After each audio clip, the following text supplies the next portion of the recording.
ধুবুৰীৰ কাণ্ডক লৈ শাসক বিৰোধীৰ বাকযুদ্ধ এপিচিচিৰ সভাপতি গৌৰৱৰ অভিযোগ ঘটনাৰ আঁৰত আৰএছএছৰ হাত বিধানসভা নিৰ্বাচনৰ পূৰ্বে বাহিৰৰ ৰাজ্যৰ আৰএছএছৰ মানুহ গাঁৱে ভূঞে সোমাই তেওঁলোকৰ মানুহৰ মাজত সংঘাত সৃষ্টি কৰিবলৈ চেষ্টা কৰে এইটো উদাহৰণ দেখা পাইছোঁ বিশেষকৈ বিজেপি শাসিত ৰাজ্যত য'ত ধৰ্মীয় অনুষ্ঠানৰ পৰিস্থিতি প্ৰদূষিত কোনোবা ক্ৰিমিনেল মাইণ্ডেড মানুহবোৰ কৰে পুলিচে তদন্ত কৰে পুলিচে ধৰে আকৌ মানুহ ওলাই বিজেপিৰ সদস্য মানুহ ওলাই আৰএছএছৰ সদস্য সাংসদ গৌৰৱ গগৈৰ আক্ৰমণক উভতি ধৰিলে শাসকীয় পক্ষৰ নেতাই দুষ্কৃতিকাৰীক ৰক্ষণাবেক্ষণ আৰু অপশক্তিৰ ভোটৰ স্বাৰ্থত কংগ্ৰেছে অপপ্ৰচাৰ চলোৱাৰ অভিযোগ আনিলে পীযুষ হাজৰিকাই কোনো বিজেপি আৰু আৰএছএছৰ স্বয়ংসেৱকে বা কাৰ্যকৰ্তাই গোমাংসলে এনেকৈ চাবও নোৱাৰে গতিকে গোকাত মিছা কথা তেওঁলোকৰ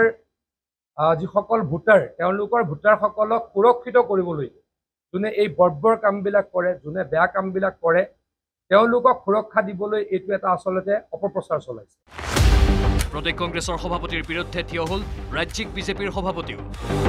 গৌৰৱ গগৈক পোনপটীয়া আক্ৰমণ কৰি ক'লে আইএছআইৰ এজেণ্টে আৰএছএছক গালি পৰাটোৱেই স্বাভাৱিক যিয়ে আইএছআইৰ এজেণ্ট হৈ কাম কৰে তেওঁ আৰএছএছক ভাল পাব পাৰিব নেকি গৌৰৱ গগৈ আইএছআইৰ এজেণ্ট হিচাপে কাম কৰিছে তেওঁৰ ঘনীয়েক আইএছআই হিচাপে কাম কৰিছে আৰু তেওঁ আৰএছএছৰ মুখত তেওঁৰ পৰা যদি আপোনালোকে ভাবে যে আৰএছএছক কিবা তেওঁ মানে মুকলিকৈ কিবা তেওঁ আৰএছএছক কিবা ভালকৈ ক'ব এইটো আপোনালোকৰো ভুল আৰু আমিতো নাভাবোৱেই গৌৰৱ গগৈৰ মুখৰ পৰা আৰএছএছক যিমান গালি পাৰে সিমানেই আমাৰ ৰাষ্ট্ৰবাদী শক্তি সিমানেই শক্তিশালী হ'ব বাৰে বাৰে বিজেপিক আক্ৰমণ কৰিবলৈ ধৰা গৌৰৱ গগৈক এইবাৰ দিলীপ শইকীয়াৰ পৰামৰ্শ जोश में थोड़ा होश भी रखो मैं एटाই अनुरोध करूँ जोश में थोड़ा भैया होश भी थोड़ा रखो इतना जोश भी ठीक नहीं है थोड़ा होश भी रखो और এটা কথা আমি সকলো অসমীয়াত ফকৰা জনা আছে যে ভবা কথা নহয় হিদি বাটত আছে কণা বিধি গতিকে গোটেই কথাবিলাক চাই চিতি চলিলে সাৱধানে চলিলে অলপ ভাল হ'ব আৰু যদি এনে চলি থাকে আমি ভাল পাম ইয়াতকৈ আৰু সক্ৰিয় হওক তেজপুৰৰ পৰা হেমন্ত নাথ আৰু মংগলদৈৰ পৰা নৱজ্যোতি মহন্তৰ সহযোগত কেমেৰা পাৰ্চন সঞ্জয় বৰাৰ সৈতে হীৰকজ্যোতি মালাকাৰৰ report news 18 Assam north east